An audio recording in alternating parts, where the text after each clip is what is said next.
to Brainstorm's show Yes, lyrics? Okay. I do. I Or have song nothing list, else song going lyrics. on today. Hmm. Cool. Cool. I'm trying to think the funniest song I've ever heard. I know, I right? don't, I'm trying to think of like I think I'll have to go back to childhood for that one.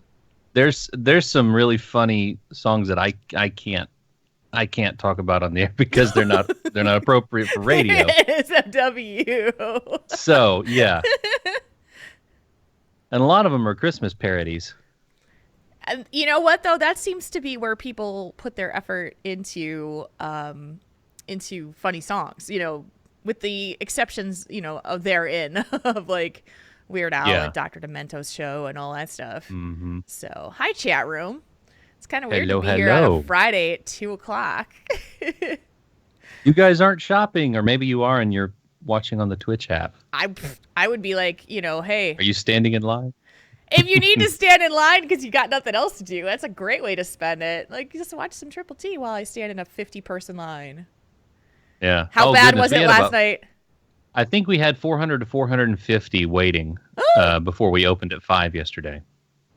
Oh So my yeah, god. that was fun. 500 people? Yeah, in a small town, but we managed to ruin a few Christmases Yay. because we didn't have something that they wanted, and so we ruined Christmas. So I may say that during the show too, just to bring it up again. Yes, because I think it's a good way to just demonstrate how silly some of that stuff is, to be completely honest. Hmm. Yeah. Let's go ahead and tweet out the details because I forgot to do that. Yep. We are live. Twitch.tv/Tauren Think. Tink.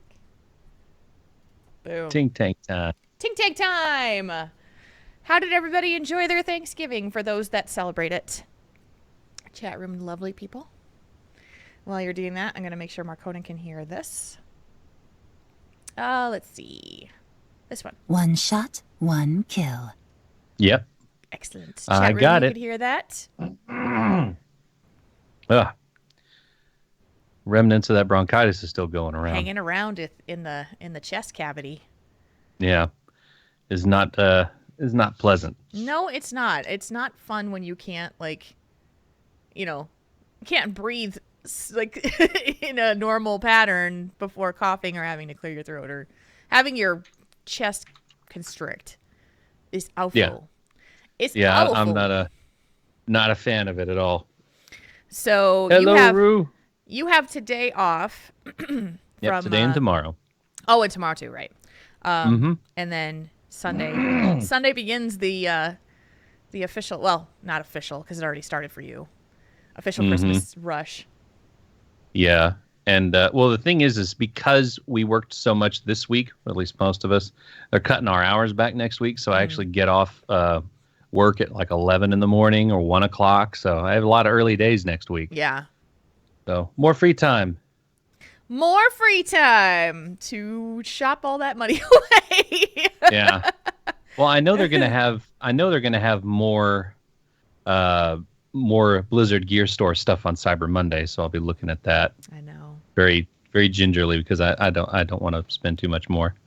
Yeah, I know. When I realized and thought about how much money I've spent on Blizzard gear, over the years, it's like, my goodness. Yeah. It really is Oh, like $15 a month times how many years, and then the gear, and then the gear, and the stuff, and the BlizzCon stuff, Yep. and the.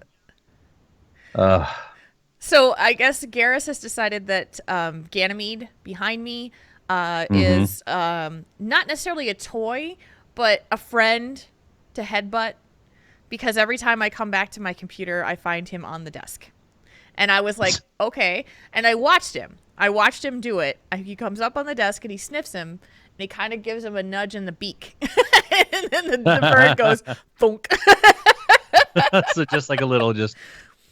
Yeah, it's like a little bit of a nudge, and then the bird's on the desk, and then he walks away from it. So it's not like I've had other cats that like adopted, quote unquote, a stuffed animal and it became theirs.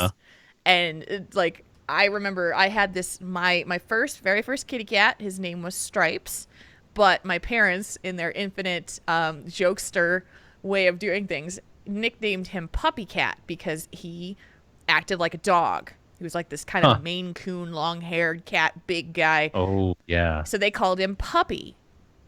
And Puppy had, I remember I had this, my uncle had bought me, he'd gone to Maine and he brought home this stuffed animal lobster, which I loved. And the cat completely stole the lobster. So I had to like give up the lobster, and eventually we tied a string on the lobster so he could play with it, because that was the thing. Yeah. So and it wouldn't go too far away. No, it didn't. And so at least I didn't have to worry about that. And you know, for Garrus, he doesn't like take stuffed animals, but he likes to, I guess, boop them on the nose. He's a Sombra clone. Boop. Yep. Boop.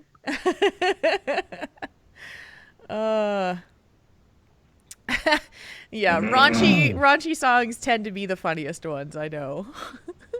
Yeah, they do. And Buttress is right. The TeePublic sale is going on right now through the end of the day. So all T-shirts are $14 on our store, which is taurenThinkTank.com/store, and it only lasts through the end of today. So it does exclude any sizes 2X and higher for the $14 rate, but it is just it's still discounted still though. discounted. For the 2X, I think it's $16. Yeah. So you still get money off on the larger sizes. So it's just not. So I made sure to double check that myself. So. Yeah. Let's see, chat room. Are you guys ready? I think it's almost pull time, so I'm gonna ready check you.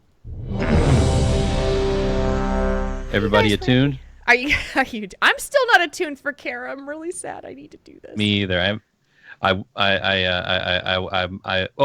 am attuned. I am attuned. You're I just haven't gone in attuned. there yet. Yeah. I just haven't got in there yet. I haven't attuned yet. We'll get you there. The mythics actually aren't that bad. It's just getting the group together that's the hardest part. I know, and it's just me. Every time I get like this group of free time, I'm like, I want to not go attune, and I want to go do something else. So because I got back into Heroes again, and I've been playing Heroes, and I've been playing Ranked, and so it's like, the glimmers of free time, and I'm like, I don't know what I want to do with it. Yes, free time is precious. It is. Tis. Got a couple ones in there. Get ready to go. Oh, okay. Does anyone need to get refreshments? Eat, buff up before we go. I nearly forgot to eat lunch before I sat down to do this. So I was like, oh, yeah, I did shoot, too. I need to eat. Yeah, and I have a big old plate of Thanksgiving dinner leftovers since I couldn't be there. Oh, and yeah. I just scooped off half of everything because it was just so much food, and just shoved it in my mouth right before this too. So it's like food's digesting. Hopefully I won't fall asleep. Oh gosh. In the middle of the show. We'll keep you going. Oh, the tryptophan's taking effect. Oh. Sleepy time.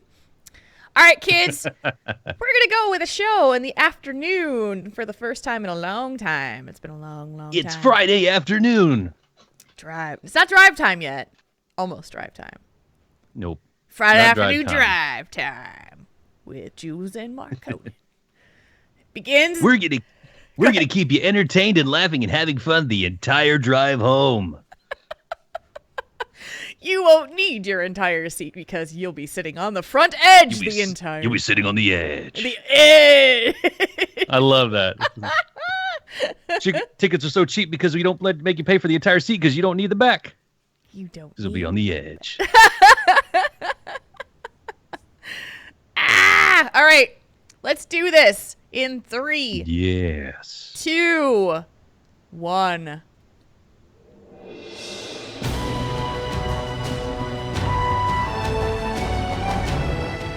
You're listening to Tauren Think Tank, the podcast about the Blizzard gamer behind the keyboard.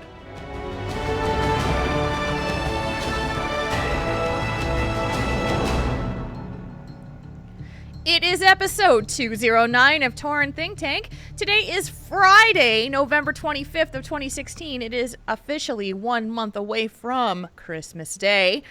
And we're recording on a Friday because the holiday season has officially started. Our Thursday show was preempted by Thanksgiving. Toiki Day. It's Toiki Day, or the day after Toiki Day, and it's 2 o'clock in the afternoon Central Daylight Time. It seems very weird to be recording on an afternoon show. My whole schedule's been messed up. But anyway, my name is Jules, and with me is the soldier of the hour, the retail warrior himself. It is Mark Honan. We're all deal finders now. Nice. I'm getting too old for this. I think a lot of people said that yesterday. Oh yeah, yeah. It was pandemonium. As you guys may or may not know, I had to work. I work in a facet of retail, and because of that, I had to work all afternoon and evening last night. And it was a madhouse as soon as the doors opened. It was kind of you get that eerie quiet in the store as everybody's prepping. You know, it's like you see a tumbleweed, go by because it's like the suspense. And then the gates and the flood of people come just all over the place. No one got shot. No one got stabbed. No one got hurt, thankfully. At least at my location, we didn't have any major incidents. But we did manage to ruin a few Christmases. Yay?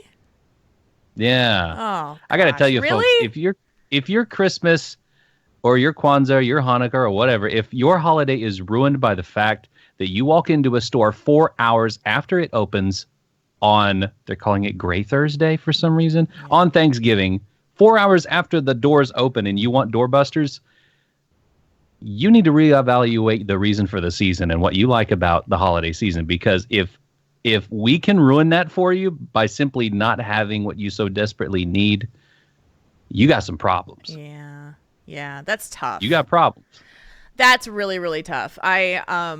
I've been told that I've ruined a Christmas or a birthday from working in I used to work in a call center, a catalog call center that focused around Christmas time.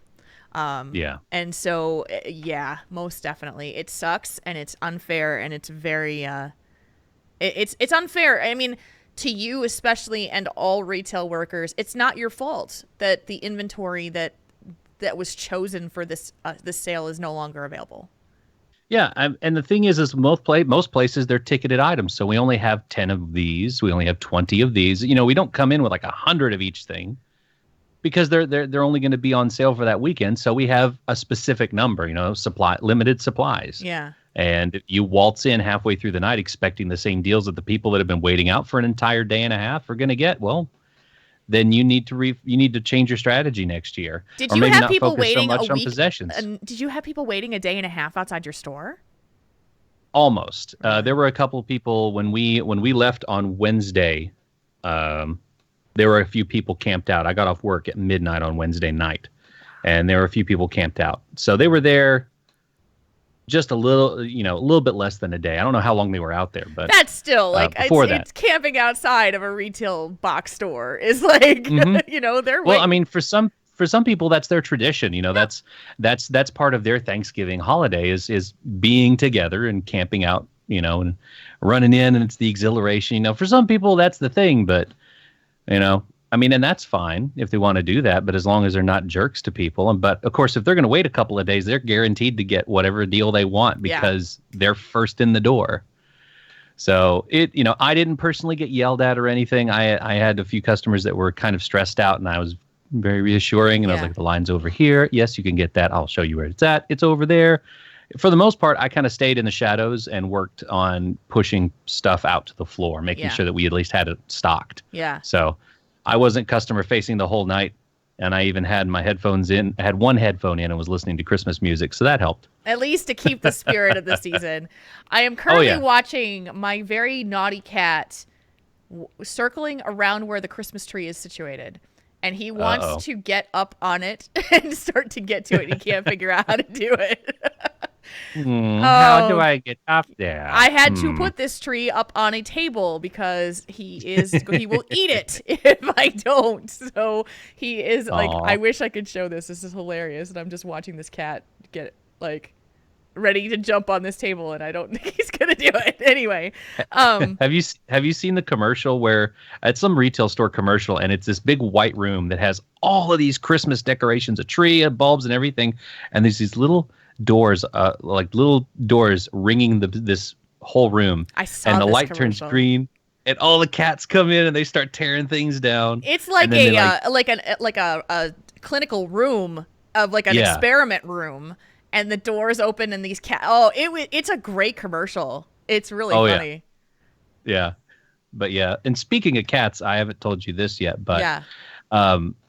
I was told that there's a kitten around my house last night. Aw. There's this little kitten crying, and we've been trying to find it all day, and I just learned about it when I was at work. So after I got home about midnight, and I was looking around, and I heard it, and it was in one of up in the engine under the hood of one of the cars outside, like just hanging out, like staying warm. Yeah. And it's little bitty. It's like maybe 8 or 9 inches long. It's a little kitten. Aw. And so I set out some food and water and a couple of towels to make a little bed for it.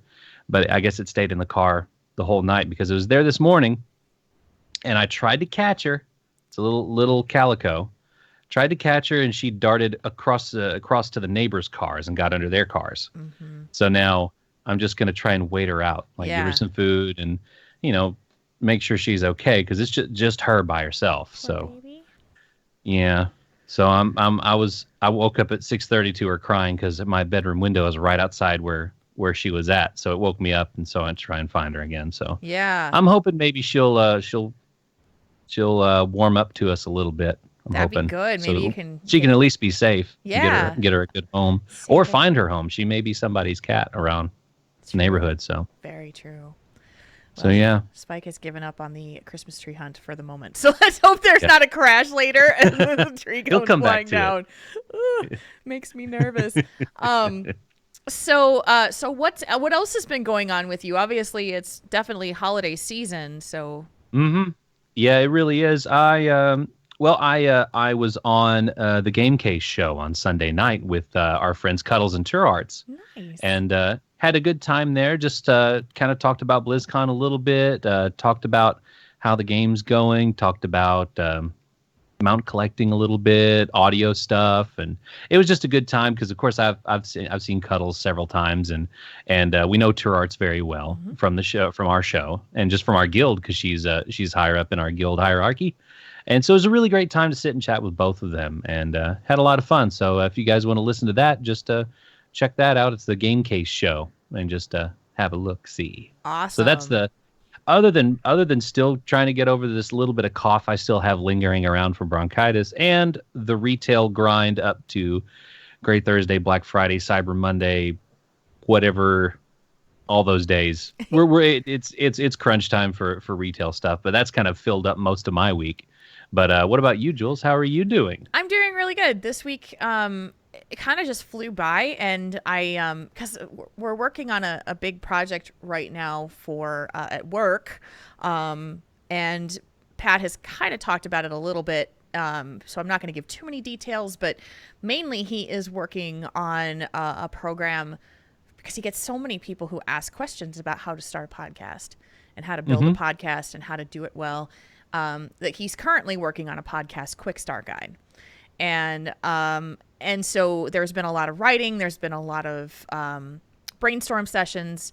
On top of that, we've been working on a lot of things involved with the inner workings of the CTR Guild. And there's some changes coming. And I can't talk about them yet, but they're coming. And so it's, kind of like there's been a lot of just like brainstormy, heavy duty thinking. Like I've been doing a ton of editing of his writing, and we're trying to put all that stuff together. So the week just it just flew, and then it's like then it's Thanksgiving yesterday, and I went over to his house yesterday. He and his wife had me over as part of their it was just the three of us for their meal, and we watched there's this thing that's been out there forever, which people kind of know, is that there's a lot of movies from the 80s and 90s that I haven't seen.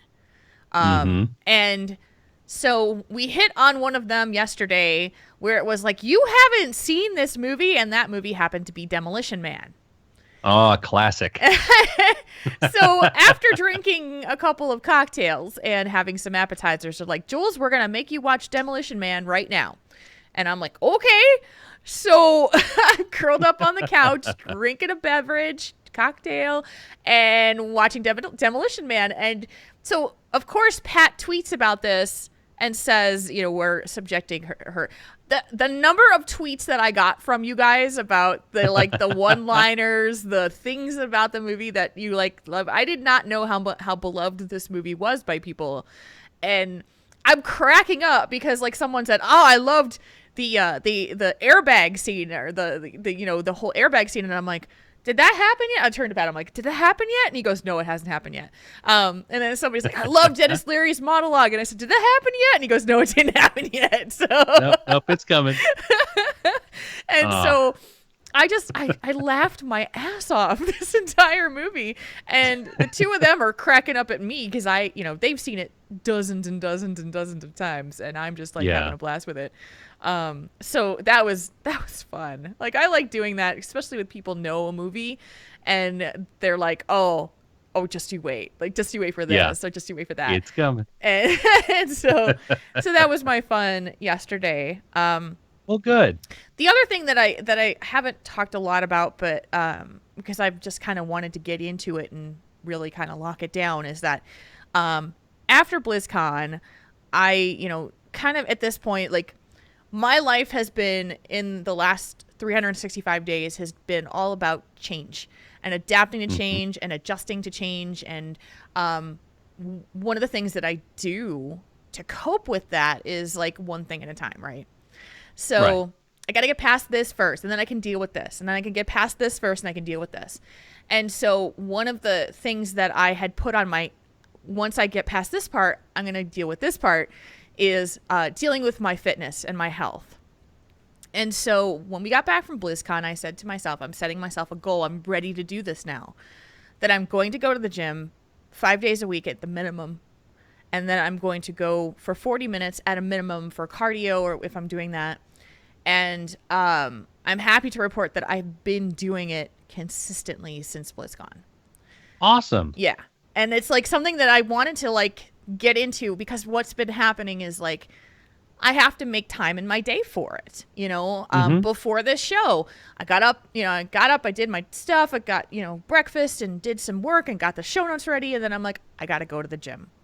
So I went to the gym and then I had to shower because I'm going to be on camera, and I had to, I forgot to eat because I didn't eat. And so it's still a work in progress sometimes where you're like, yeah, I need to do this. And what's interesting is that I've been adjusting, just adjusting little things of my diet, but haven't been going crazy about it. Sure. The exercising that I'm doing is not causing weight loss, but it's causing changes in my body and how my clothes fit. And so it's an interesting thing. I mean, I check the scale and I'm seeing how that's going. But it's definitely I'm just focusing on hitting the goal of going to the gym and getting it done and making sure I do it almost every day. So, yeah.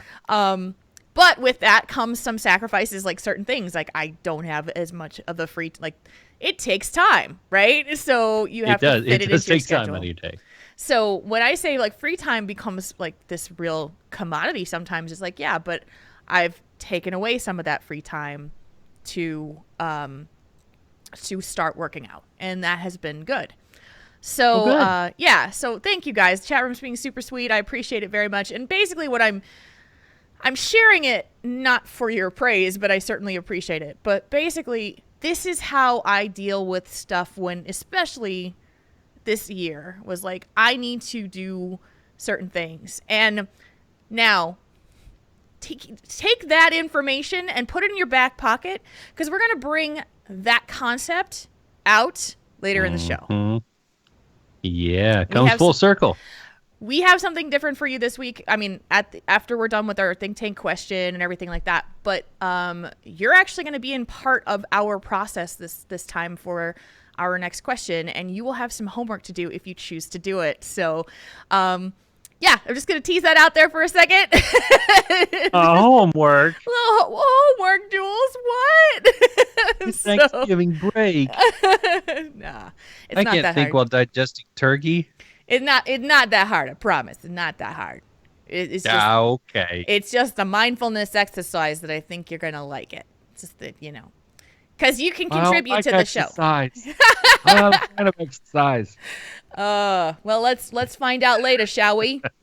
Let's do it. Let's do it. Well, first let me talk about something else. Because this is You got important. one more thing? I got one more thing. you 'Cause it's Black Aye. Friday. Today's Black Friday Yes. in the U.S. And so we are currently offering our store for the Tauren Think Tank store has a deal going on, $14 for all T-shirts, and that is going on through the end of today. So I know it's kind of short if you are listening to this on the download, but torrenthinktank.com/store, you could snag some cool T-shirts, and for $14, that's pretty cool. So we'll just throw that out there for you. Thank you guys so much for buying these T-shirts. Like, we keep getting the notifications like, you've made a sale, Yeah. and we're like, yay! Sweet. And Buttress sent me a picture of him wearing his the other day. Feel free to tweet awesome. them out and tell us that you're wearing yours. Mine is on the way shortly. I should be getting it in a couple days. So, yes, so excited. And yeah, MacGyver just mentioned the Jinx order too. Convert to Rate is running an offer right now. They have a code for free domestic and international shipping for all Jinx products. Ooh. Yeah, I know. So if you go out there and use code CTR, you can get free domestic and international shipping on the Jinx products, and they've got a great Black Friday deal going. So I'm going to cross promote that too, because that goes for another couple days. So I think until the 30th. I was gonna say I'm gonna go ahead and start looking on the website while we're doing the show. Yeah. Free international shipping ain't no joke, and MacGyver just said that because they're in Australia. They wound up getting free shipping. Yes. No joke at all on that. There are no Triple T or CTR products on Jinx, but there are a lot of Blizzard products on there, so go check it out. Yeah, there's a Good lot of cool question. Blizzard swag on there. Absolutely. All right, let's do a show, Mark Conan. Yeah, I think we should do one. Let's do it. We've got a think tank question to see you get this bumper. Tauren between options? Let Triple T help you sort it out.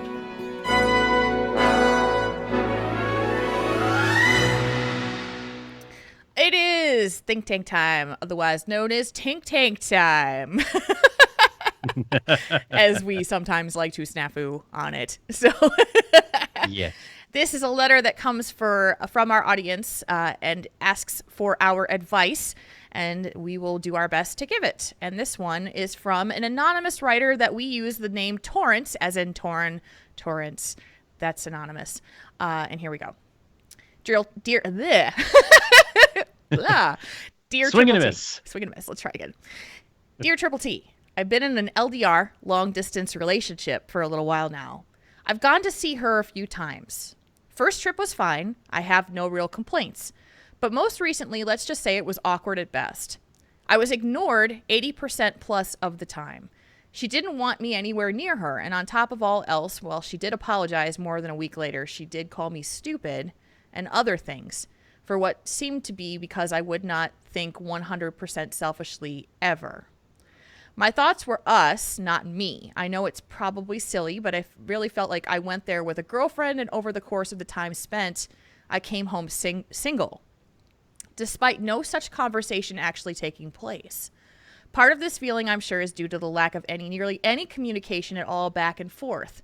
We used to talk and text every day, but now I'm lucky to get an emoji and Skype in a day, and texting has completely stopped, which I know I could send also, but it seems like it isn't wanted. We used to have Skype calls before we went to bed every night. Now, if they happen, there's no conversation. It's all going to bed, night. Everything about this is telling me it's over, but I'm also aware that I overthink things a lot. And this is from Torrance. Long distance relationships are freaking hard. Yep. They really are. They are really hard. So let's start with initial thoughts. Mark Conan, let's start with you.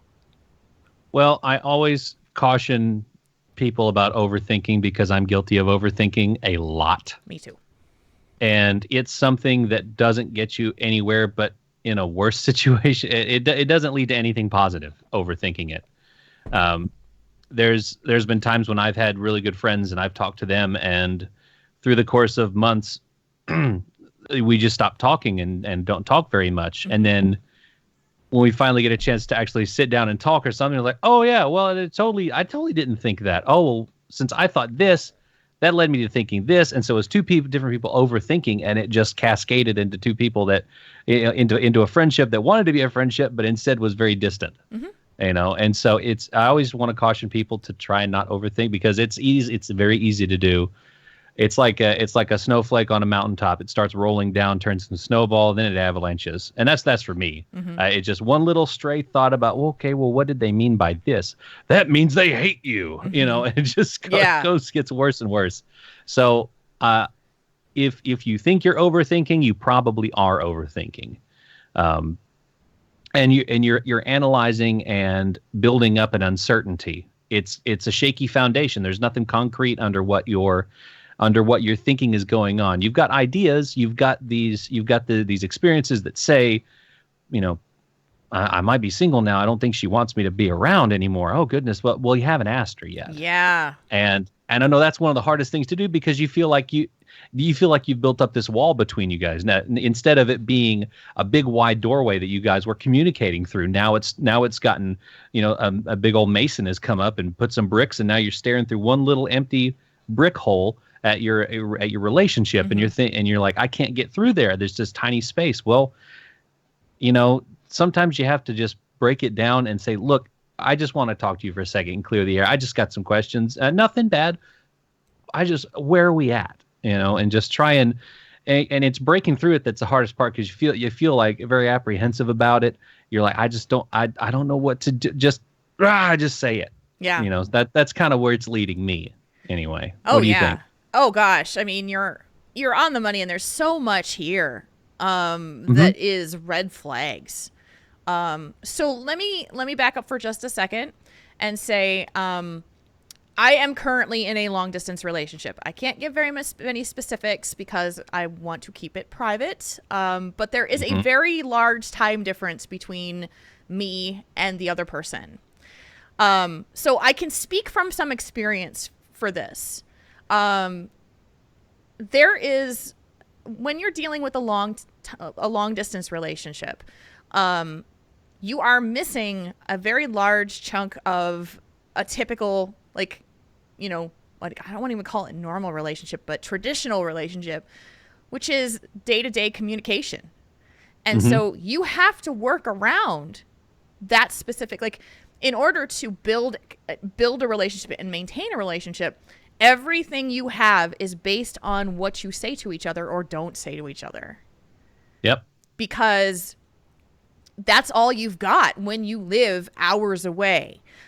He is talking about traveling to see her, which means that there's a distance there. It's not that you can just, see her anytime you want to, or you're seeing her in person maybe a couple of times a year. Yeah. It's different. The rules are different when it comes to trying to maintain those lines of communication. So that's when you have lack of any communication or changes in communication. That's another thing to really start to red flag on. And I don't think it's an overthinking thing to say, we used to be this pattern. We are now this pattern. What changed? Yeah. How did this change? Because when that's all you've got, and then all of a sudden the rules have shifted and nobody has defined it, then, or said, I'm changing this behavior because it's not working out for my schedule, or I'd prefer to have more free time for myself. You have to say it in order for things to be working properly. That's been a major challenge in my situation. And it was and it destroyed it for a while until the conversations could actually be honest and truthful and say, this is what I need. This is what you need. How can we make that work? And I think that's a conversation that Torrance and his lady definitely need to have. And I get the sense he's afraid to have that conversation because he knows the answer. that or he's afraid of the answer. I mean, it could be something temporary that she's going through. I always hope for the best, but you're not going to be able to do anything until you get to that point where you talk. You're going to be stuck in this loop of overthinking and this just, the reason why you wrote into us, you're going to be stuck there until the conversation happens. And it's going to suck, and it's going to be kind of awkward because it's kind of coming out of, from her point of view, it may be coming out of nowhere, or it may be that she's afraid to say something. Yeah. Or, who's to say, until you guys have that conversation, nobody knows. You made a really good point earlier, and that was that you make assumptions or overthink things based off of no information. And so when he says about her, I went there the last time visiting her feeling like I had a girlfriend and went home and felt like I went home single. Now it's tied to how he feels about the situation, but he doesn't know how she feels. And so he's just extrapolating what he hears and sees but has never spoken the words about it. And that's the downfall. And he's working on only one half of the equation. Yeah. You can't find the solution when you only got one half of the math problem. Exactly. And so there's a reason why long distance relationships are some of the hardest out there, because you have to be adept and strong at communication for all sides of it. Positive, negative, anything that's stressing you out, you have to talk about it. And as a society, as people, as human beings, it's hard for us to do that. And you don't necessarily want to have those difficult conversations to say, I feel like you don't love me anymore. I feel like we're not the same anymore. Things that you could really just, you don't know if you want the answer to the question or the statement, Yeah. Well, it's one of those things where you've got to have those conversations, or else you can't move on either way. Right. And and I wouldn't start with hey, I don't think you love me anymore. No, that would not be a good opener. But what you could do is go on a fact finding mission. Ask questions about how she's doing. Get more information, and like, hey, is there a good time we can just chat on? Instead of just doing the one emoji a day or something. I know that's what she was doing, or just these short things. Try to make a longer statement. You don't have to come out with this huge wall of text right away. That tends to be, very scary for the recipient of that. If they just wake up and there's a text message that's 5 texts long, that's kind of like puts a tightness in your chest. You're like, oh gosh, what happened? Yeah, if she doesn't want to deal with it, she's definitely not going to want to deal with that. Yeah. And so it's be receptive to her talking. If you make sure she knows that you are open to hear. You've got, because she may not want to say it because she doesn't know what to say or how to start the conversation. And so the ball's in your court right now, because you want to figure out what's going on. So ask questions, go about it in a roundabout way, try to get some more information. Hey, how's it going today? Hey, I saw this thing and it reminded me of when we did this. Just let her know that you still, drop these little things that let her know that you still care. And maybe that will abate some of her concerns if she is feeling similarly. And, just try and open up the relationship again. Because like I said, you kind of going back to the brick wall analogy, when you've only got that one hole, like, yeah, it'd be easy if you just took a big, like the ball on a chain you see in the wrecking ball, like that Miley Cyrus video. You just don't go smashing the wall down. You strategically take out the bricks. It's like Jenga. You widen the hole little bit by bit until you can see their whole face instead of just their eyes. And then a little bit more and a little bit more, making sure the whole thing doesn't crumble down. Just go a little slowly on that and try and figure out, maybe she's dealing with a lot of, I know Kalani earlier said that maybe she's dealing with a lot of outside stresses in her life, and it's preoccupying her time and makes her tired. We don't know these things for sure. So it's kind of seeing how she's doing and trying to get a feel for where she's at. And then, that kind of gives her more of an opportunity. It widens the hole, right? And that makes the travel go between both sides of the fence. So maybe that will make her feel more open to talking or saying, well, I've got these concerns. It could be anything. She may have apprehensions about things that aren't even there. Yeah. But you don't know unless you have the conversation. And since it hasn't happened yet and you want it to happen, you want things to change, could go for the better, unfortunately could go for the worse. But like I said, you're just going to be spinning your wheels until you know one way or the other.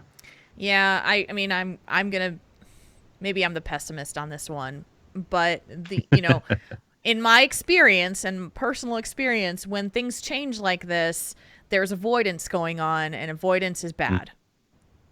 Because avoidance means I don't want to have this tough conversation with you. And so, because I am so much of a forward communicator. Like, if there's something bothering me, if there's something wrong, more times than not, I'm going to just face it and say, let's talk about this. And just, and so it sounds like the both of them are not as strong in the forward communication, which is a very big challenge when you are in a long distance relationship. Because let's think about this for a second. You start out in a relationship and everything's awesome. Everything's amazing. Everything is giddy and fun and you're in love and it's awesome. There's no flaws between the two of you. Everything is butterflies, rainbows, and kittens. Yeah. I mean, that person can do no wrong. They're perfect. They make me happy. They are so amazing. And then as you start to progress through the relationship, things are starting to change a bit. That euphoria, the dopamine hit has now come down a bit, and you are starting to see the person who they are. You start seeing some of the things that you maybe don't like as much about that person. The things that may get under your skin, and you just kind of go, oh, that's not what I want. That's not the person that I like. And did you really type that in the chat room? Everything's cool when you're part of the... I didn't say it out loud. I'm derailed! Jules has this thing with that song from that Lego movie, and I tried not to... Someone said it in chat, and so I joined in on the lyrics. No! Okay. All right, I'm done. I'm done being tilted. I tried to avoid that conversation by typing it out. You couldn't hold it. You couldn't keep it in there. I couldn't. If I didn't type it, I was gonna sing it, and I don't want to derail you that much. So congratulations, you failed both ways. I know. Now MacGyver's got that song stuck in his head. Now MacGyver's got it stuck in his head. Thanks for the assist on that one, Jane. You guys are funny. I love it. I'm only giving you crap because I love teasing you people. It's awesome. No, don't do it. But yes, when you're dating somebody, everything is awesome. There's no flaws. There's nothing wrong with it. And then as you start to understand and you fall into more of a routine with someone, you start to learn more about them. And there are going to be things that piss you off about your partner. Always are. There always are. And so that's the thing that you have to understand, is that a long distance relationship doesn't give you the day-to-day passing thing to be able to just, have those moments. You are crushed into having personal contact with each other for maybe a week or a few days or an extended weekend, and then you go back to your routines and you're back to your lives. So you're living in two separate scenarios of how this relationship functions. And a lot of things to consider for this too is that when you are in a long distance relationship, you live two lives. You have the life of you with your partner away from you, and then your routine gets mixed up and changed when your partner is there with you. You can't go on your normal routine. You can't be the normal person that you are because they're here now, and it's only for a limited amount of time before life goes back to quote unquote normal. And the other part of it is that usually you're working towards some kind of an end goal. Like, are we going to stay apart this entire time? Is someone going to move? What's the future plan going to be? Are we considering moving in together, or moving, you move to my state, I move to yours, or whatever it is. And it's a lot. It's a lot to consider. So it really is. I'm like I said, that's why I'm pessimistic about this situation, is because there's just like the way she's acting. The way she's acting is not. It doesn't feel like she is in this partnership. with you. Yeah. And that worries me. Mm-hmm. So Yeah. So we both agree that it's got to be a conversation, right? Yeah. Oh, yeah. Absolutely. It does, and whether for good or whether for bad, it's you don't know, and you can't move forward unless you have this conversation. Yeah. I'm going to give you the typical tactics that I usually use, the ones that I suggest on the show for you, Torrance, is to use the I feel and the when this happens, I feel. So when we used to talk every night, and it's changed, and I feel like something's missing now. It bothers me that we're not talking every night like we used to, because I really enjoyed that. You're talking about how the actions or the situation is affecting you. It's not accusatory, and it's not telling the other person that they screwed up. Yeah, it's not pointing any fingers, because in relationships, both people are at fault. So yeah, that's a great way to frame it. And so you have to think about it, when your feelings are hurt and the things that you are not liking, like and to speak up for what you want. It meant something to me when we texted all the time, and now we don't. And it bothers me that we have changed that, because it really was important to me. Or I enjoyed hearing from you because it made me feel good that you were thinking about me. Explaining the actions and what they are and what they did. And, let me tell you, it is hard when someone has changed their feeling about something. Like, hey, nothing's changed for you, but for them, something has most likely has changed, and those actions aren't being taken anymore. And it's scary and hard to say those words out loud. I don't feel the same way about you like I used to, or I don't know. I don't know what the situation is, but that seems to be where it's going. And it may not be something that she is comfortable or really good at saying. So I would just be prepared to put yourself out there a little bit, and be considering the fact that your heart may be broken a little. I mean, but at least you would know, you would understand, you would know some of it, and know what to do going forward. Is this relationship going to continue? Is she willing to work on it? Because both of you need to do that. So yeah, definitely. And I don't know, just from my own experience of having a, relationship where the two people are in the same physical space and long distance, they both have their significant challenges. The long distance relationship is just, there's so much harder. There's a lot of things that are a lot harder and require different skills for success. Yep. So a lot more self-reliance, a lot more trust, a lot more a whole lot of different things, a lot of willingness to understand that they may have a different schedule than yours. All these other things. They may have obligations, so they can't call or they can't Skype at that time, but they will get to you when they can. Yep. Because they can't just, walk in the room and say hi or all that stuff. That makes it so much harder. Yeah, and it's just, from my own perspective, just to say it out loud, is like, is it an ideal situation? For me, absolutely not. But it's okay. It's workable with the right person and the right situation and the right things that you want. For some people, like for me, I'm like, I don't know if I'd ever really want someone cohabitating with me forever again. I like my own space. I like having my own place. It's my stuff and it's mine, and I can do what I want when I want. And then I'd really like to have someone around who's there sometimes, but not all the time. So, but that's me, and that's probably what makes me weird and cool. So it's okay. It's okay. And because I've done it, I've done that before, and and so I've realized that it's something that is different and important to me. Is like, I like my own space. I like to have my own career and my own life and the things that are going on. It doesn't work for everybody. It's not what everybody wants. It's not always ideal, but a long distance relationship takes different skills, and it takes a lot of work because communication is time consuming and challenging, for sure. Yeah. Very much so. Yeah. So I really hope, for Torrance's sake, that that he gets the answers that he's needing. I don't know if it's going to be the answers you're looking for, but the answers that you need.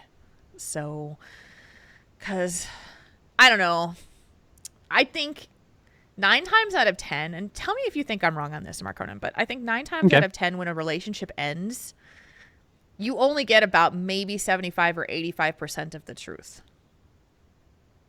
I would say so. You just don't always know exactly, because either that other person is afraid to say it, or they don't want to hurt you, or both, or that it's not necessarily worth saying it now because it's too far gone, or and so you walk away from a relationship sometimes that is broken to say, well, I know about this much of it, but it's not the whole picture, and that is the reality of things. Yeah. That's how it works. I would have to agree. That's usually how it works when relationships end. Not everything is disclosed. Not everything is discussed. It's over. Yeah. Yeah. And the classic, it's not you, it's me line that gets used very often. But it's true. It is. It Mostly. Can be. It can be. Yeah, it definitely can be. And I can see how that would happen. But you said it very well earlier. It takes 2 people in a relationship. Both are contributing to the success or failure of it. So, and that's the challenge that I think we have to look at when we're in a relationship with someone, is that what are we contributing or taking away from it that could be improved on or talked about, or, sometimes it just goes too far gone. No, not enough things said, and too far things build up so far that there really isn't a way to fix it. But, I tend to hope so, but I've also been on the other side of it. So it's like sometimes things are just way too far gone and changed and not the way they used to be able to fix it, to right the ship again. So, yeah. So, lesson learned, folks. If you are getting into a relationship in the near future, make sure your communication is on point.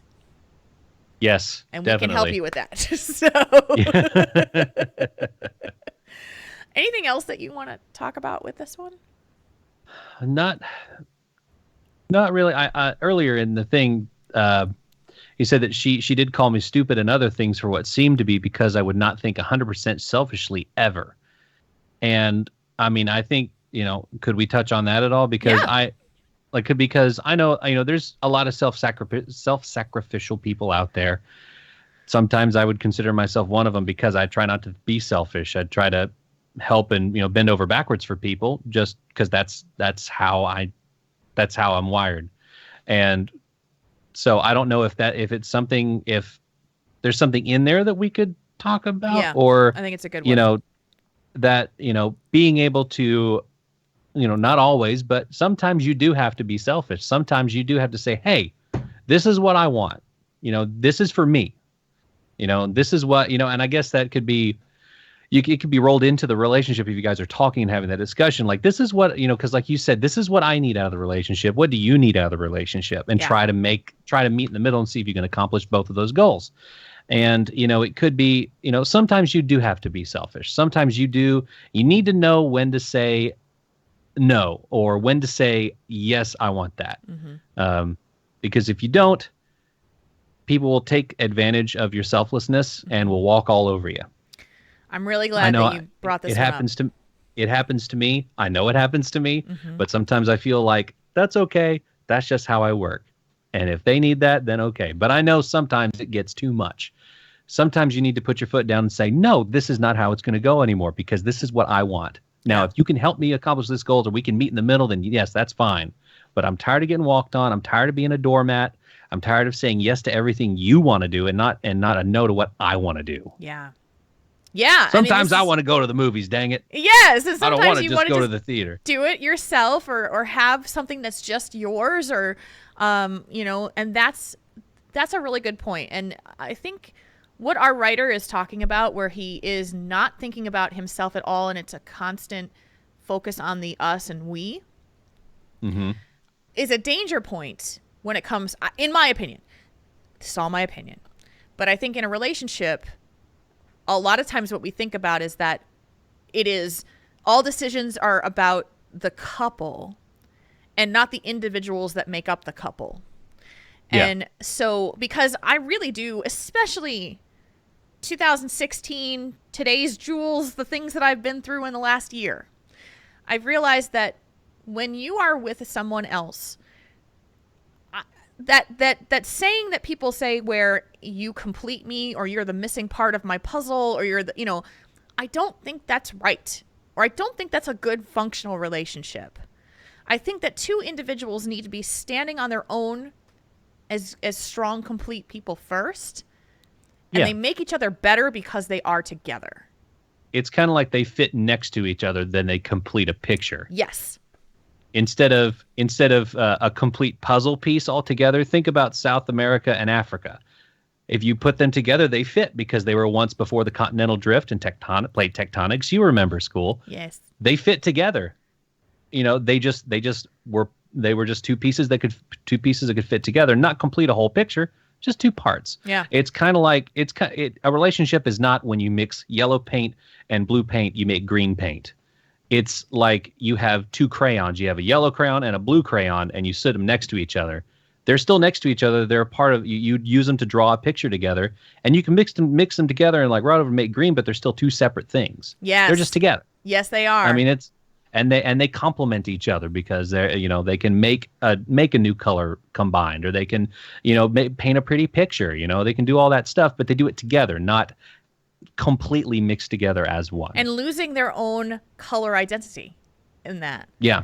And that is that is the thing that I think has been the strongest lesson that I've learned this year, is that having a partner in life should be because you are who you are, and he is, or she is who they are, and together you fit. Yeah, you complement one another. You don't complete each other. You complement. Right. But that means that as individuals, you have your own thoughts, your own goals, your own ambitions, and that complementary partner that fits goes, I want that for you, and together we are going to work hard to build that up and make sure that you have that.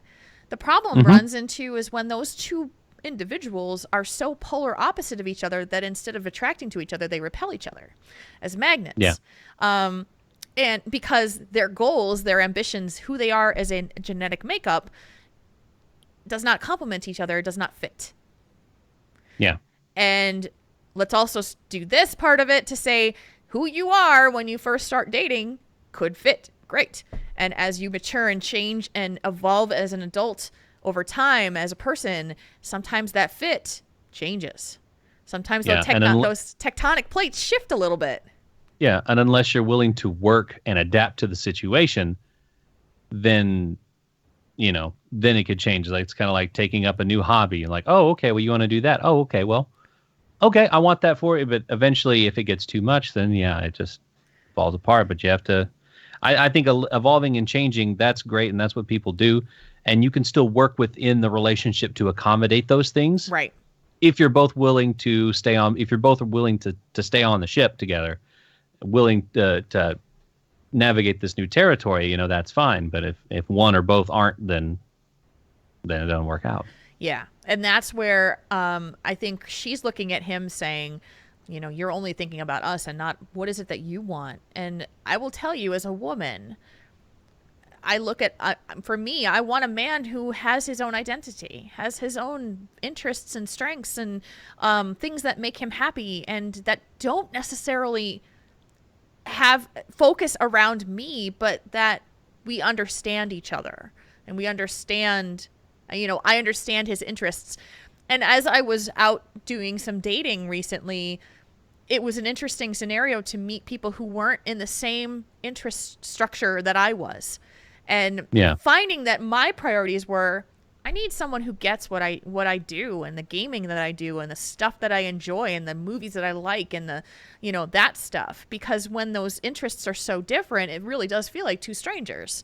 And so she's looking at this situation and maybe calling him stupid to say, you're only thinking about us and not about you.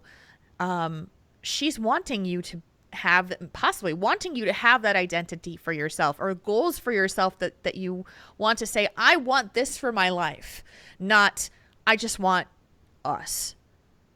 Yeah. Because you can have both. You could can have both. both. You can. Yeah. And sometimes it's untraditional work. Sometimes having both means that you don't follow the normal quote unquote path of a relationship.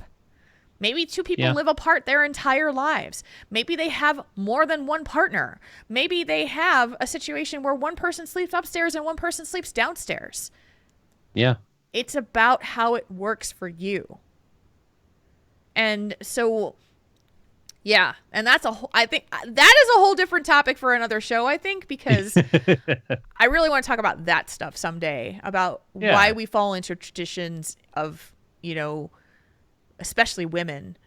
I need to have a wedding, a beautiful wedding, marry the perfect guy, because I'm not accomplished if I don't, all those things. So, okay, Jules, table. You're looking for the perfect one, you won't find him. It's true. I'll go ahead and save you a lot of searching. There isn't a perfect one. Just like there isn't a perfect woman. So I think that topic gets tabled for like 2 weeks from now, because I've already got one for next week and you guys are going to be involved in it. So, somebody write that down and remind me later, because I'll forget. Jot that down for me. Please just write that down, because I'll forget. So when you feel like you use the word doormat, you use the word people take advantage, use those words, and you sometimes know that it's happening, is what you said. What does that feel like for you after you realize it? I don't know. It kind of goes back and forth, because I recognize it and I understand it, and I have that little bit of resentment, and then I just kind of like, well, I would rather be on the positive side of it, of just saying like, well, that's what they needed, so hey, I'd rather help. If I don't help, no one else will. If I don't do this, then no one else will, and someone needs to be there. And I will take that, and I will do that because someone has to. I kind of just like, yeah, I might as well. It's kind of like an obligation to just say, well, that's kind of my role. That's kind of who I am. That's kind of what I do. Whether people know it and abuse it or not, it's whatever. But it's one of those things where it's kind of like when you see a car accident and everybody says, someone's called the police. Someone's called the police. Oh, someone's called the police. No one's called the police because everybody says that someone else has done it. No one's actually had the balls to just call the police and taken the time, pulled over to the side of the road and said, are you okay? And called 911 or whatever. I think that's different, though, because what you're talking about is knowing that people are taking advantage of you and letting it happen anyway, versus helping a person in need who is desperately in need. That's true. I see the similarities, Marconin. It's similar, but it's not completely. Well, let me ask you a question about the other thing. I mean, and this might be a tough answer, but I'm going to ask it anyway. Percentage-wise, how happy are you to be that person who is taken advantage of? How does it make you happy? What percentage of you would say is happy? I mean, I don't know, because I think of the greater good sometimes. I think of the overall of helping that person, or it leads to a positive on their end. Therefore, it should be a net positive on my end. Is it? So depends on the situation. And that's fair. And that's fair. I think there are similarities to what you said to what our writer said, because I get the feeling like he has been allowing things to be, allowing himself to be taken advantage of, because he wants this relationship to work. He wants her. Would you say as well that when you put yourself in that situation, or that situation presents itself, that there is a distribution of equal amounts of power? That one person takes over a larger amount of power over the other person? In what kind of situation? Because I'm trying to think. Well, okay, so let's say in his situation, he really wants this relationship to work, and therefore he allows himself, or doesn't allow himself, to think about himself in the situation. Yeah. So I would say there's a distribution of power that has happened there. He is giving up his own power in order to give her the power to dictate the path of the relationship. Yeah, in order to preserve it. In order to preserve it. And so I think that there's a parallel to what you were saying too, in that say, by allowing someone to, quote unquote, take advantage of your kindness and generosity, that you relinquish some of that balance of power. And so I think that there's just something to think about. I don't know if there's an advice thing to give there, but you have to think about what it brings out of you personally. Do you feel like you've really done something good? Or does it feel like you are constantly giving without receiving back? Because that's what's important in any relationship, is the balance of power and the balance of, who's bringing what in, who's giving, who's taking. Mm-hmm. And I see a lot of friendships, a lot of relationships that are imbalanced in that way, where there's a take, give style versus an equal balance of it. And one of the worst ones that I see is well, you got to do this last time, so I get to do it this time type of thing. I've seen that in certain relationships, and it drives me bonkers. Yeah. It's a bit aggressive. You got to go travel to go see your friends, so I get to go have a trip to go see my friends. And that I've seen that in a relationship, especially a relationship that I'm not really that involved with anymore, but it was like they were keeping score of who got to do what. And down to, you changed the baby's diaper last time, and I appreciate that. And she goes, yeah, so now you get to do it 2 times because I did it last 2 times. And it's like, yikes. Ugh. That seems like too much work for me. I know. I'm like, please don't keep score. It's just awful. Just be supportive of each other and just try to find that balance instead of keeping score. Yeah, So, and ladies, I've had this conversation with other ladies in the past. The who texts first thing is hard and obnoxious, especially in a new relationship. It's like, if he texts me first, is it better? So I can't text him now because he texted me 4 times before. I mean, this is like weird, like keeping score of like, do you like each other or don't you? If you want to text, just text them. Yeah, I know. And or just text her. Just say hi. Text them. And it's tough. Anyway, we've like totally derailed on this topic, but I do bottom line, really do think about, for your relationship, Torrance, there's some heavy conversations that do need to happen, and the approach that you need to take in order to make them happen. We've given you a bunch of different suggestions, and only you know your relationship and the way that you can get her to open up. Yeah. Because, I mean, you got to have those conversations, man, because, like I said, otherwise you're just going to be stuck in this amorphous, overthinking, just pit. Yeah, and exactly. You need to come out of it for better, for positive results or negative results. Either way, yeah. It's a conversation you got to have. And, she may be too scared to bring it up, or too apprehensive, or, just doesn't want to face it. But y'all are, at least I think apparently you guys are still in a relationship. So you have to face this together at least. And then if it ends at that point, then there you go. Yeah. But like I said, it's something's got to happen either way. Yeah. If you want some closure or to move forward in either direction, and maybe there is a shot here of talking through those issues, but you're not going to know until the dam breaks and the communication really starts to move forward. And good luck, man. I feel. And this is a case in which you need to be selfish because you don't know and you want to know. So you need to be a little selfish and ask and say, listen, we need to talk about this. I need to talk about this and figure out where we're at. Yeah. So take a little bit of charge and initiative and make the conversation happen, for better or worse.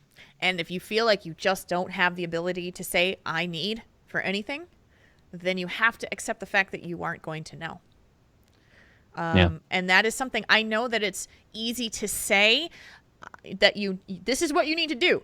I need you to tell me, you know, I mean, you have to, but some people I know have a very visceral reaction and not good reaction to having confrontational discussions. And so if that is you, if that is who you are, if you feel that you cannot do this, then you have to accept that, that this is not, I mean, I don't think this is working. And I would say that you're, I mean, if you can't have that conversation, then it's over for sure. Yeah. It sucks. It really sucks. But it's funny because like when online dating and stuff like that, when you first start to get to know people, and I didn't even know that this existed until someone told me, is like, there are just people who just lack the ability to have a conversation with someone to say, you know what, I think you're really nice, but I'm not, or you're not, it's not doing me. Like I had to have a conversation with a guy that I went on a date with who was super, super nice. The sweetest guy I had like met, super cool. And there was just no attraction to him at all. Like I just did not feel it. And it was like, I feel really bad because he's like a puppy. But I was a big girl. And I said, before the date ended, I said, I really think you're awesome. I just don't feel more than a friend vibe for you. And I watched his face fall, and he was very gracious about it. But I was like, oh, this sucks. I don't like doing this. But it was the right thing to do. I felt like I was kicking the freaking puppy. Puppy kicker. Gosh, I felt so bad. And it was like, but it was the right thing to do. And I think he did appreciate it, even though it hurt his feelings because he really liked me and I didn't like him as much. And so, yeah, but these are the things that people, it's hard and it sucks and it's really difficult, but please do it. Because most of the time what happens in online dating is people just don't, they call it ghosting. Like they just disappear. Like Swayze. Pew, gone. And you're like, that was odd. Yeah. So there you go. Good luck to you, Torrance. I hope we get an update from you about the situation. Yep. And that I hope that it goes well in your favor, but you definitely need to find out more. Yeah, can't move on otherwise. So, quick transition before we go to have the fun. We told you earlier that we are going to do something different this time, and it is involving you, and it is involving homework. So we are going to Okay, homework is only if you want to do it, but I think it's a good exercise to think about. Our next topic for next week's show is about all the times in our lives that we say, I should, I probably need to, I've got to, and that negative self-talk that comes along with it. For example, when you sit down and you look at a picture of yourself and say, oh, I need to lose weight, or I should really go to the gym more, or I should really start putting a budget together and looking at where my money is going. And those times in your life that you have that should, I need to, I should, I have to, and you don't do it, or you're just, it bothers you, it's in your head. So here's your homework, and we are going to do this homework as well. Mm-hmm. We're in it with you. We're in it with you. So today is Friday the 25th, and our next show will be in 6 days. So we only have 6 days to do this. Take one day in the next 6 days before we record our next episode, which will be on Thursday. I don't know the date. Is it the 1st? I don't know. Yes. It's the 1st. December 1st. And take note of every single time you say to yourself, I should, I need to, I've got to. And then categorize it too. Is it severe? Is it, because sometimes it's, I should really go to the store, and then you don't. But I want you to think about how many times in a day you do this. Take note of it, write it down if you have to, speak it into a note on your phone. I want you to make a list, and I want you to see it, and I want you to look at it. And I want to know what you find out. And that's all the way I'm going to give this homework, because you don't, I don't know what's going on in your head, but I do know that the I shoulds, I needs, and I've got to is negative self-talk a lot of times, and it is detrimental to us, and we need to be more aware of it, and that is what we're going to talk about in the next show. So there. And this will give you something to reflect on. It will give you something to reflect on. So if you want to participate in this homework, pick a day, any day, 24 hours, or the waking time that you're at, which is 16 to 18 hours of time that you're awake, and do this. and we will do it too, and we will share our results on the next show and talk about it. And we'd love to hear what you guys think of it from yourselves. You don't have to share your results, but you want to come to the chat room and do it. You can send it in Discord. You can email it to us. You can do whatever. But we should do this together. Yeah. I'll tell you what, the first one on my list is I shouldn't hit the snooze button, and then I do it anyway. I should really get up. I guess I should get up. And that's a good point. It should be I shoulds or I shouldn't. Yeah, I shoulds or I shouldn't. Yeah, the shouldn't should be like, for me, it's like, yeah, I shouldn't have gotten that extra cookie.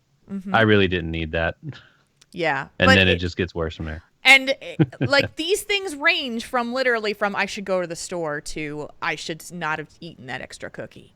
And so I want you to be aware and take note of how many times you say it in a day. And then we will dig into this a little bit more. Deal? Deal. I don't know what day I'm going to pick, but it's going to be one of the days during the week. So and this should be interesting. Thank you guys so much for participating in the homework. Let's go and do some fun things, which is tell us one thing. Yeah. And we brought this back this week with some fun questions. Let's do it. We read your submissions because reading your mind would just be creepy. So, here we go. You want to read the first one? Share the first one? I'll go ahead and do that. The first one comes from Ethan, one of our youngest Triple T patrons. He likes to give us questions whenever we chat with him. And he wants to know, what is the funniest song you've ever heard? This one, I was racking my brain. So I had to go back to childhood when I was a kid. And what was the funniest song that I had ever heard? And it's a classic. It's the one that I was into so much. Grandma Got Run Over by a Reindeer.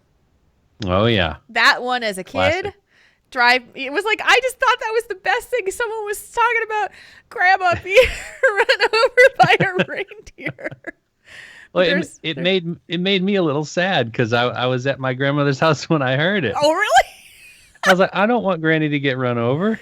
That's not okay. Why are we singing about this? Yeah, I know. I was like, I don't like that.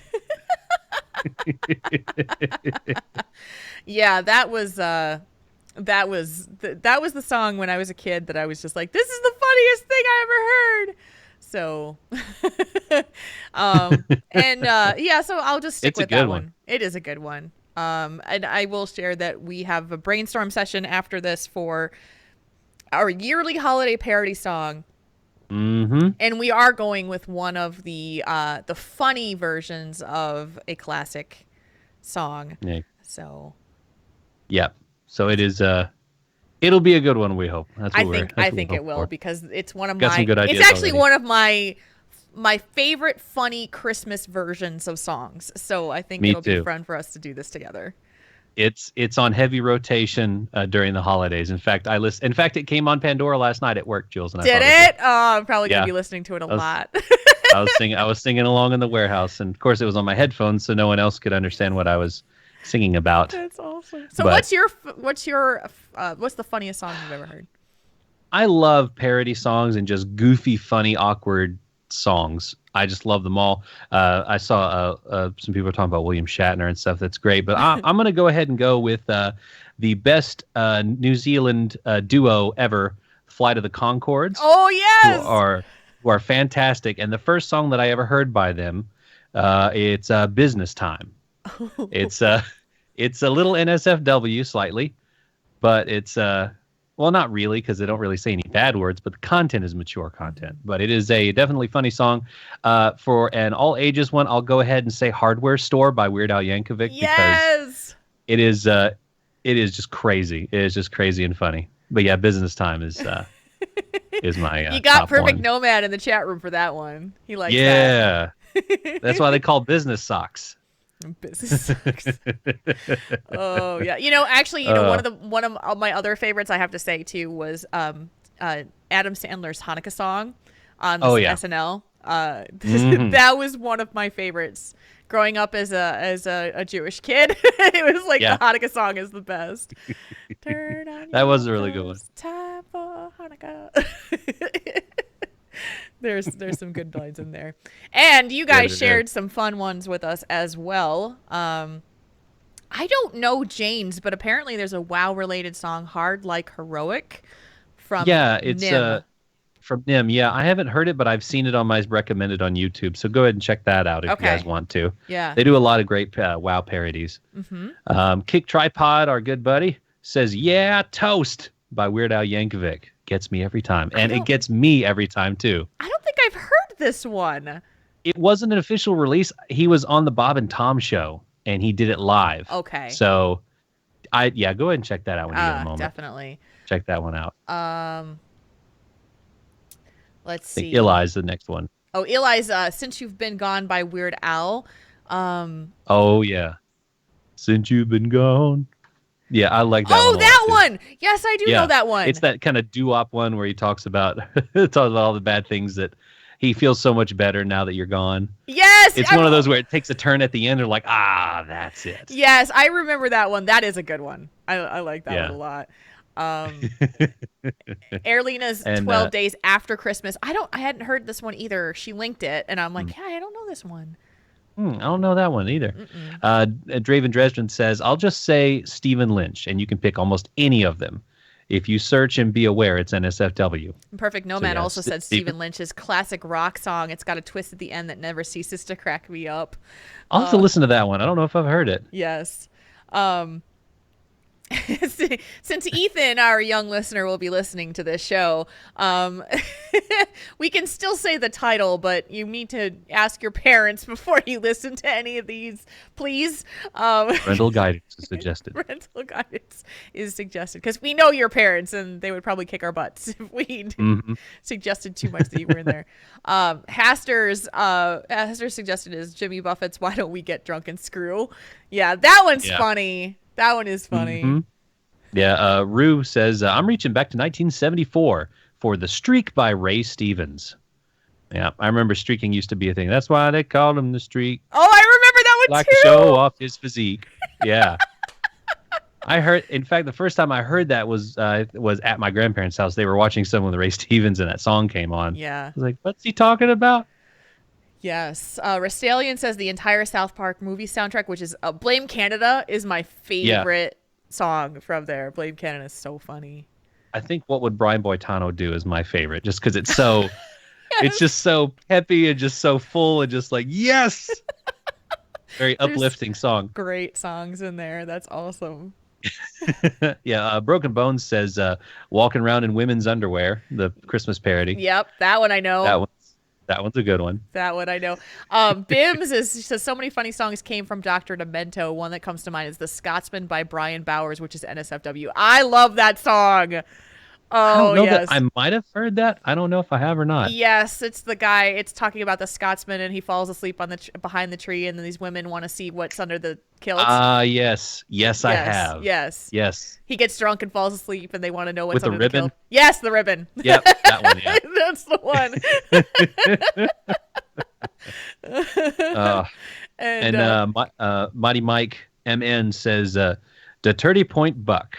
That so one, I think I know. Song. I don't think I've heard that one. I'm not sure, but there's a lot of like upper Midwest like songs about hunting and fishing, ice fishing and stuff like that. Yeah. I think that's one of them. So sorry, Mighty Mike, if I totally butchered that, but I don't think it's a Christmas song. Yeah. There's so many good, like all of the Bob Rivers, all his stuff is just fantastic. So true. This was a really good one. Thank you, Ethan, for the question. Yeah, that was a great question. It was. And this one came from me. Since it is Thanksgiving weekend in the United States, I asked what non-traditional Thanksgiving favorite is always part of your holiday meal. My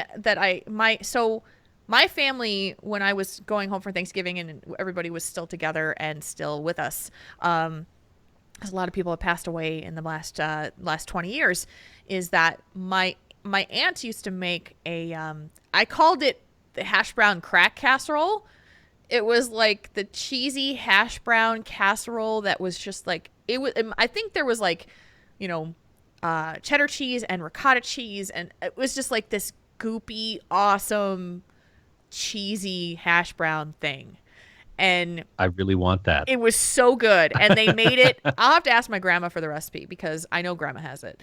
And it is like they made this especially with every Easter meal, but they bring it for Thanksgiving too. And it was like, I would have half of a plate of that because it was so good.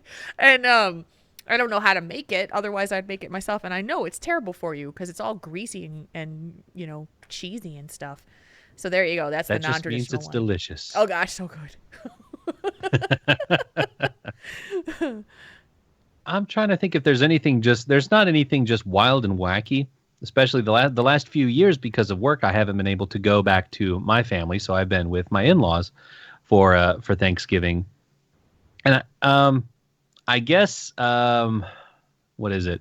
Just like sauteed asparagus is the only thing that's like not traditional when you think of the spread. You think green bean casserole, you don't think asparagus, you think mashed potatoes and stuffing and all that. So that'd be the only thing, nothing wild and wacky. We have not weird stuff, but less traditional things on Christmas morning as opposed to Thanksgiving with my folks. But I just say sauteed asparagus.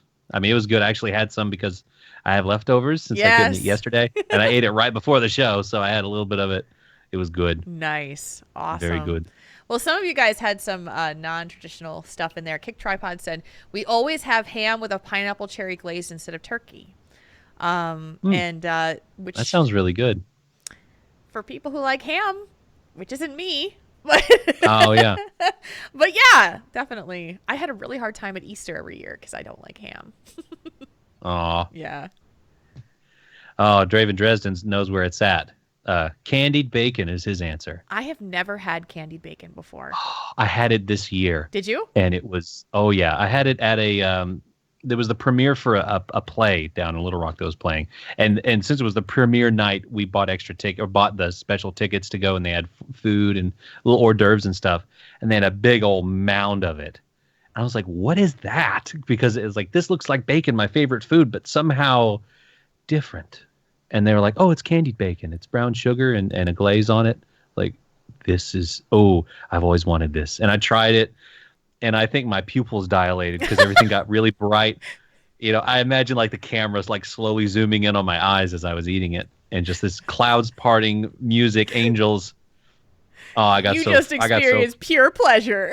I did. I got stupid full off of pretty much all candied bacon. And it was wonderful.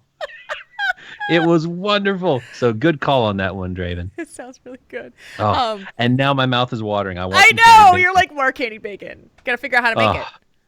Yes. Yes. Broken Bone says, I like my Jack Daniel's chocolate pecan pie, but that's fairly close to traditional. I don't think chocolate pecan pie is traditional. Yeah. Pecan pie, put the chocolate in there. It sounds really good, though. Does sound good, though. Yeah. Kalani says that my mother used to make a recipe she referred to as red glop. Orange and cranberry jello with walnuts and whole cranberries mixed in, sent in a bundt pan. Name might not seem appetizing, but it tasted good.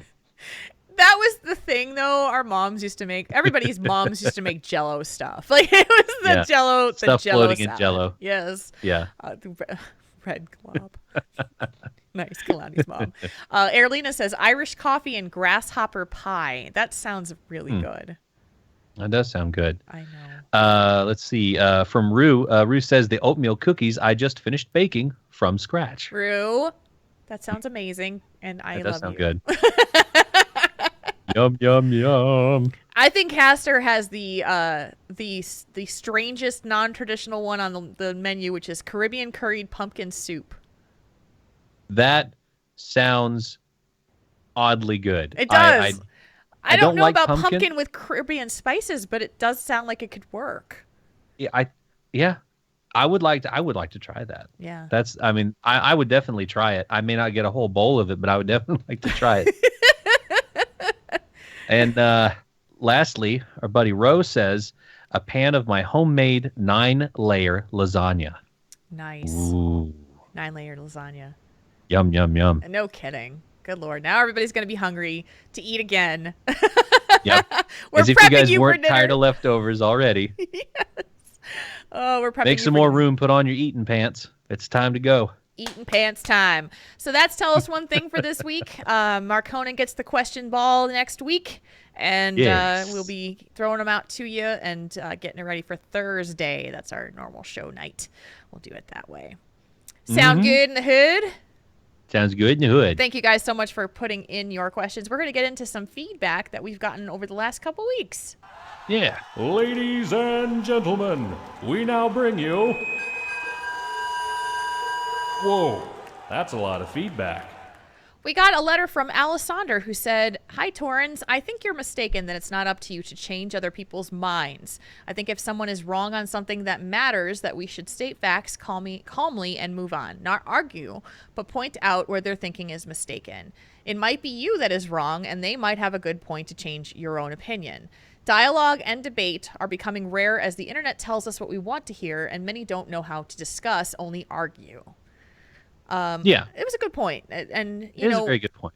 I think for me, and maybe I needed to be more specific about this. Like, I know there are people who I can have a dialogue with about a conversation. Like, that someone who is willing and has open ears to talk about it. Unfortunately, there's just not a lot of these days, especially on the internet, that is more of a rarity than a commonality, in my opinion. Yeah. We all like to stay on our own echo chambers with people who think the same way we do, and we're not willing to discuss. And that's a blanket term. People do that. I think the only time when it's not up to us to change other people's minds is when it would be, for me, it's like butting into the conversation when it's not my conversation in the first place. Mm-hmm. It'd be like, seeing people talking about something across the room at dinner, at a restaurant, and walking over and just interjecting yourself into their situation. Yeah. And of course, it's a lot easier to do on Twitter or Facebook, but that's kind of where I come from when it's not in this situation where it's not up to me to change their mind. It's just like it's not my thing, and it's not my place to come in, with a banner and lightning and on a white horse to tell them what the correct answer is when they don't want my input in the first place. Yeah. That's kind of where I come from on it, but I do agree with you, Alessandro. We should, but the thing with debate and dialogue is it requires more than one person, and when when that other person's not willing to entertain that dialogue or discussion or willing to listen to your point of view, then it's not worth having. Yeah. And it can lead to just people getting ticked off and just going south from there. Yeah. I've found an effective, it's tough. An effective technique that I've found recently, because people who like to use blanket statements for things, always, this is, this is happening all the time, everywhere, stuff like that, is that I ask them, can you give me an example of that? Like, can you give me an article or something that you read? Or no, I just heard someone say it. It's like, okay, but where are you getting that information from? Where are they getting that information from? Yeah. I just want to know. I want to read the article, Yeah, and that's, asking for, and that in itself can come off as confrontational or, it can. But I do know quite a few people who like to just say things for the sake of saying them and not necessarily have a lot of proof in the matter or have their own opinions formed about the matter as well. Because it's just regurgitating what everybody else has said or that they've heard or read. And it's like, no. I want to know how you feel about it. Not what you think you should feel. What do you feel about it?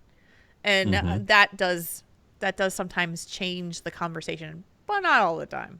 So Yeah.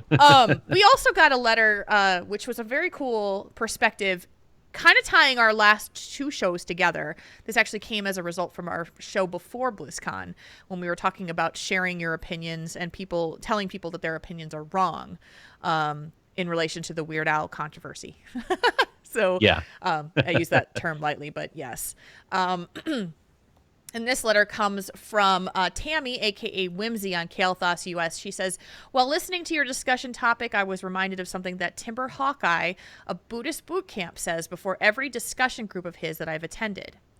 You don't have to agree with, only learn to personally live with other people's freedom of choice. This includes, but is not limited to, political views, religious beliefs, dietary restrictions, matters of the heart, career paths, etc. Our opinions and beliefs tend to change depending on time, place, and circumstance. And since we all experience life differently, there are multiple theories on what's best, what's moral, what's right, and what's wrong. It is important to remember that other people's perspective on reality is as valid as your own. This is why the first principle of Buddhist boot camp is that the opposite of what you know is also true.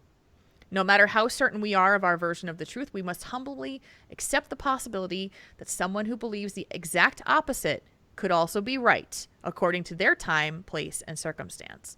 This is the key to forgiveness, patience, and understanding. That said, tolerance does not mean accepting what is harmful. Oftentimes, the lesson we are to learn is when to say no, the right time to walk away, and when to remove ourselves from the very cause of anguish. After all, we are the ones who create the environment we live in. While staying with different host families around the world over the last few years, I noticed that people's definitions of everyday words like comfortable and clean were often very different than my own. The opposite of what I considered true proved to be just as true for others, which is also very humbling. If two people can have very different definitions of what walking distance means, imagine bigger words like right, wrong, God, and love. And this is from Buddhist Boot Camp, from the chapter, The Opposite of What You Know is Also to Be True. It's kind of interesting to think of it that way. Yeah, it is kind of interesting. Mm-hmm. And so just a different perspective that Tammy shared with us. I like this kind of thing. This speaks to me. It may not speak to you, but it is a perspective that is, I think, worth considering at least a little bit. So. Oh, it is. It is. The only difference is the difference between subjective and objective. Because, we can all be wrong, but we can't all be right. Yeah. In certain things, like 2 + 2 is 4. And there is room to move, like I said, between objective and subjective. Yeah. But it's a very good letter. Yeah, it's the simplest thing of saying it's cold outside. When I say it's cold outside, I could mean it's 25 below zero. Yeah. And when I say it's cold outside, it's 42 degrees outside. Yeah. So, that is as valid of a point. Your reality of what cold is different than mine, but we're both right in our, Yeah, in the subjective sense, right. within your own definition of what your norm is there, and you're depending on your weather and your climate and everything. Yeah. Exactly. Exactly. All right, chat room. Thank you guys well, first of all, thank you all for your feedback. And if you have feedback to send to us, it is at questions@taurenThinkTank.com. That is our email address. We need to cruise this ship along, and we will start with the warning to the chat room that if your /moves have not made it into our list, you can send them in the chat room right now, because we're doing them now. Do it. Go with the moo. And we start with Ms. Breck, who says /moo to my wife for keeping her chin up during a tough time in her life. And from Haster /moo to my nephew Miles and the everlasting wonder he brings to the world. Would you do me a favor and check Discord? Because I thought one popped in there and I cannot. Yes, we do. Look at that. This one's from Ili_CTR /moo to the Easter Bunny, who is having an incredible time relaxing at Palm Beach. Definitely. Because of the holiday, I think our /moves are a little lighter than normal, but you can send them in to our Twitter at Tauren Think Tank anytime during the week. You can send them to our email, questions@taurenThinkTank.com, and you can also get to us on Facebook. Facebook.com/Tauren Think Tank is our page there, and Discord. tinyurl.com/TTT chat2 for Discord. Lots of places to put your slash moves. And lots of We'll take 'em discussion wherever. in our Discord, by the way. I should mention that. Our Discord tends to get very active on certain topics, and our Need Some Support channel definitely gets hopping, especially around the holidays. So if you need some help and some thoughts and discussion, it's always there for you as well. We have one last minute slash move that just popped in from Alessander. Slash move to Todd Rotterdam and In Control for casting the best StarCraft tournament ever last weekend. I agree. Awesome. I agree. Marconin, we did a show on a Friday. We did on a Friday afternoon. The sun is still up. What's going on? I know. It's always dark. Like, I can now see the other side of your room, right? Because it's lit. I Because know. usually it's dark. Like, I can see the wall over there. Wall. There's a cat kind of hanging out there. You can see his head poking I out. can see Spike. Yeah, he'll look up at you and kind of he's like, oh well, roll over. Roll over. Mom's talking again. Uh-huh. This was cool getting to do it, at a different time. Yeah, I like it. I mean, I can do a show anytime I want to now, but it is a little bit, it's still hard to get used to it, like to actually record during the day and not at night. But we made it an EU-friendly time and a somewhat Aussie-friendly time for the early risers in the world of Oz. So thank you guys for our international friends who stopped in today as our earlier time. And it's always good to see you. It's always good to see you guys for sure. Anything going on with you this week of note that you want to talk about? Well, just doing a little bit of audio editing for some commissioned work that I got. Doing a little practicing for that Christmas gig I'm doing in a couple of weekends. Yes. That's about it. Still trying to get the Fox mount. Not having any luck there. Not any luck at all. I'm sorry. Still trying. Still working it. That's okay. Yeah. Still, I do that every day, or I try to do that every day, and I try for the Frost and the Arcane hidden artifact appearances, and neither have finished. So, yes, every day. Absolutely. But we'll see. Absolutely. So yeah, just gearing up and leveling some alts, leveling up a rogue and my Tauren Paladin Mukonin. I like playing it. It's a lot of fun. Yeah. That's awesome. That is really You're awesome. strong like Tauren, very large with the sword. What about you? What have you got going on this week? Let's see. I don't even know. Like, we'll hopefully be raiding on Wednesday again. Yeah. Yep. Slaying Demons is back on track again after BlizzCon. You can check that out. We record on Tuesday nights, and then it comes out a couple of days or a few days after, depending on when Jocelyn releases it. But that's been going on too. I should also mention, and I haven't mentioned it in a while, but I am still life coaching, and this is the time of year where people might very much need some guidance and some thoughts about the end of the year and planning for 2017. So if you are interested in learning more about the life coaching that I do, I have I've got testimonials from clients that I've worked with and that I currently work with. I'd be happy to share their testimonials with you about how I've helped them. And anything that's going on in your life for relationships, family, goals, job, career, things that you want to do, we can work on that. And it's kind of all encompassing. So send me an email or send me a Twitter or tweet or something like that. My email is jules@tauren.thinktank.com, and we can talk about that. So yeah, that's the thing to do. It's the thing to do. I had a really good session with one of my clients the other day, and it was like, yeah, we did stuff. Awesome. I love it when we do stuff. Yeah. Anywho, that is about it for the week. I'm sure there will be more stuff coming out as we fly toward the holidays. And yeah, I think we'll just call that a show and bring it to a close. What do you say? Sounds good to me. Let's do it. Let's do it this way. Do it. Tauren Think Tank is a proud member of the Signals Media All-Star Network. Find out more about the other great shows in the network by going to signalsmedia.com. Portions of the music and sound effects heard on the show can be found at incompetech.com and freesound.org.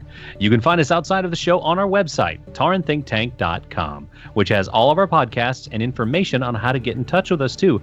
Also, we said earlier, Triple T merchandise is available again. You can get t-shirts, sweatshirts, mugs, phone cases, notebooks, laptop cases, and more. And you can find all of that at taurenThinkTank.com/store. $14 shirts till the end of the day. Do it. Do it. And thank you to all who support our show via Patreon. If you would like to help out Triple T, you can do so at patreon.com/TaurenThinkTank. Want to meet other members of the Triple T community? You can do so at joining our Discord server. And that is tinyurl.com/TTTchat2 for the short link. And you can find us on Facebook. Like us there over at facebook.com/TaurenThinkTank. You can find us at 140 characters or less on Twitter for the show at TaurenThinkTank. You can find Jules at JulesRPG and myself, Mark Conan, at Mark Conan Wow. Thank you, everyone. Thank you, chat room, for being with us tonight and hanging out every Thursday night normally at 8 o'clock Central Daylight Time. You can find us on the video stream at twitch.tv/TaurenThinkTank and the mobile audio stream, which is Alpha Geek Radio. Tune in.alphageekradio.com. We love seeing you here with us. However, you can consume the content and talk with us. Yes. Yes, Mark Conan. Jules. Have a wonderful couple of days off and good luck with the return to work on Sunday. I will do what I can. Yes. We will get through it one way or another and enjoy this nice, wonderful holiday season. Favorite time of the year. So, through all of it, still love it. And I hope you have a wonderful week and enjoy your weekend. And we'll see you on Thursday. We will. We'll see you guys on Thursday. For my Cronin, for myself, for the entire chat room. Until next time. /moo, everybody. /moo.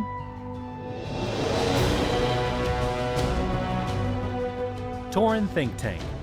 We make your problems less bad.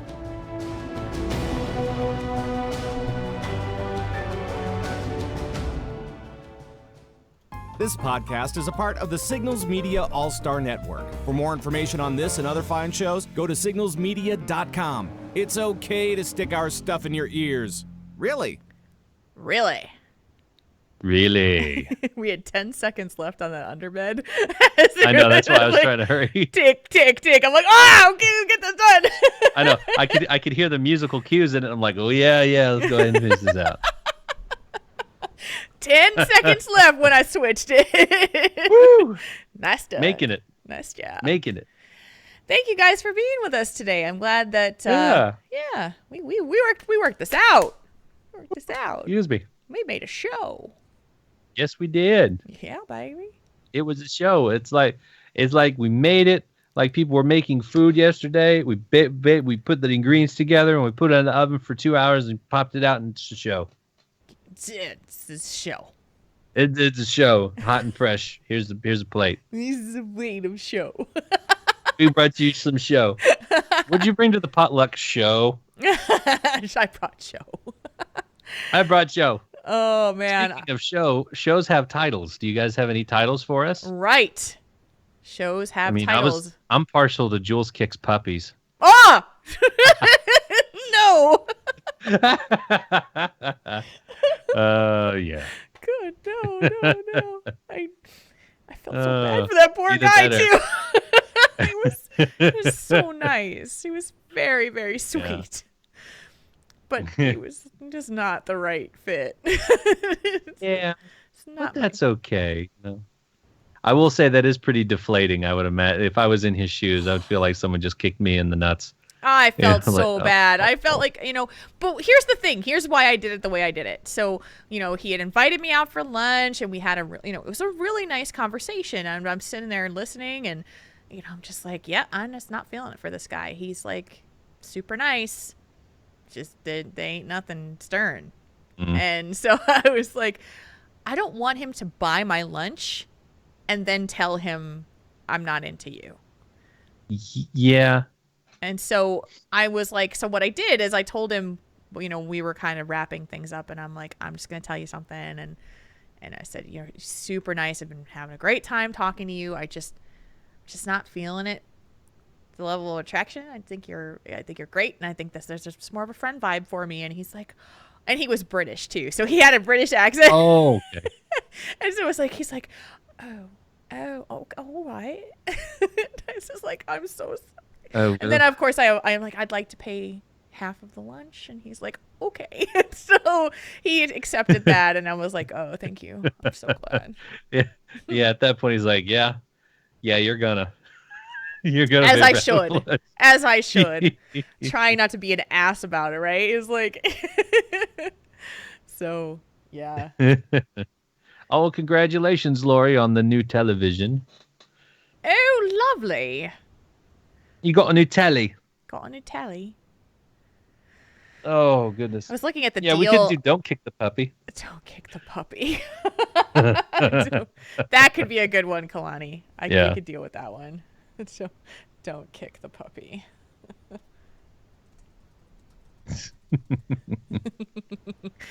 I was looking on your employer's website today. I really want to get one of those Razer Chroma keyboards, the color ones.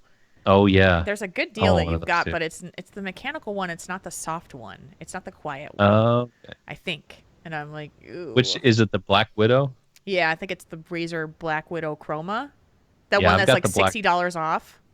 Yeah, I've got the Black Widow, and it's mechanical. It's mechanical. It's the clickety-clack. The clickety-clack. I may get a... I really enjoy the tactile feel of it. I really enjoy it, but I think my next one, if I could get a soft one that was Chroma, then I would do that. I know. I just want the stealth one because it's my gaming computer, which doesn't really matter. But I've like occasionally streamed from that if I'm gaming on it, and then you're just like, and you don't, just like if you're DPSing, it's just and then you're hearing it the whole time. I'm like, no, I don't think so. So my mage rotation, just the 2 key frostbolts all day, pew, every pew, day, pew, pew. all the time. Yeah. Or if I'm a paladin, 2, 3, and 4, just. Yeah, that's why I should get the Over stealth and over. one. And that deal was really good, but I'm like, no, it's gonna be too loud. I'm not gonna be happy with it and spend all that Which money one on is the the keyboard. Which one is the quiet one It's from the Chroma Razer? Stealth. The Chroma Cell? Stealth. Oh, Stealth. I may have to look at getting that one. Oh, that's not on there. I have to find that. Yeah, I don't think you guys sell it. I don't think we do. Oh, you've got the Logitech one. That's right, Kalani. I should see if I can find a good deal on a Logitech one. Because it's like, this is the time of year where I buy all the things that have been on my I should get list. Yeah. And it's like things like, I need new socks. And my jeans are starting to get holes in them. And, so I wind up buying a bunch of stuff because everything is so on sale. And so I just like, I use right now I use mint.com for my budgeting just to kind of get, and I keep getting these alerts saying you have exceeded your shopping budget by X dollars. I'm like, I know. I know. But I didn't shop anything for like the last 6 months. So, oh, did you see it? Yeah, let me know, Kalani, because Marconin and I are going to do some brainstorming when we're done here. I don't see the Stealth. Oh, Razer Blade Stealth? No. Is that? Razer No, Blade is that's a their laptop. That's our laptop, yeah. Isn't there a Chroma and then there's an option for a stealth one? Like under the Chroma. Are you no. looking at Razer's website or your website? Just Google. Oh. Yeah, do Razer Chroma Stealth and maybe it should come up. I couldn't get on the Razer website earlier. Let's see. Oh, MacGyver, tell Natani that picture was attached to the Buddhist boot camp letter that we read earlier. That picture that you tweeted us. I'm gonna retweet that so Marconi can see it. Okay. Yes. Yeah, tell Natani that picture was attached to the letter itself, but I can't really talk about a picture on a Did you podcast. retweet it on yours or the shows? The show ones. The show one. Okay.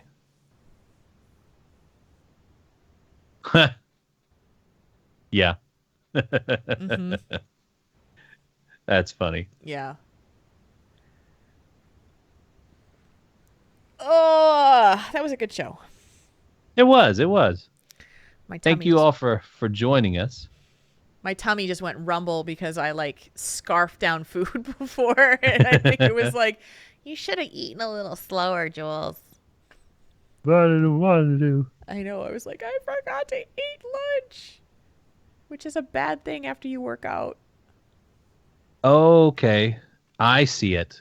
I don't see the chroma. I see this black. It's the Black Widow Ultimate Stealth. Oh, Okay. maybe it's not the chroma, but it's the okay. Oh, chroma. There. Okay, let's see.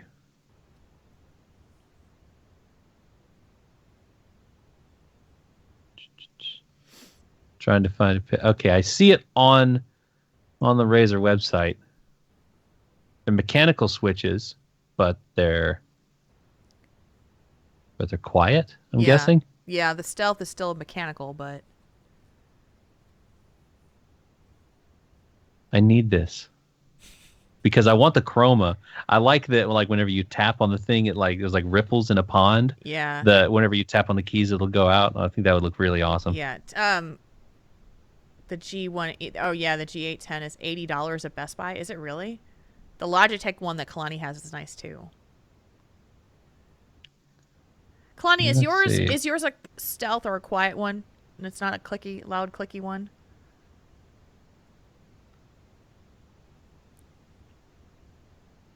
Let's see here.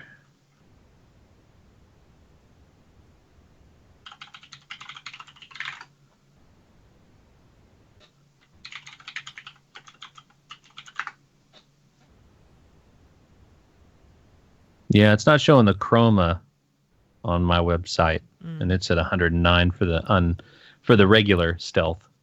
Mm-hmm. The Logitech. So look for a Logitech 810, G810. I can do that too.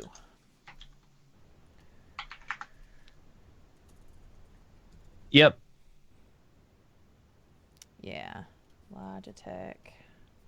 Found it. Yeah, it's half off right now. Is it really?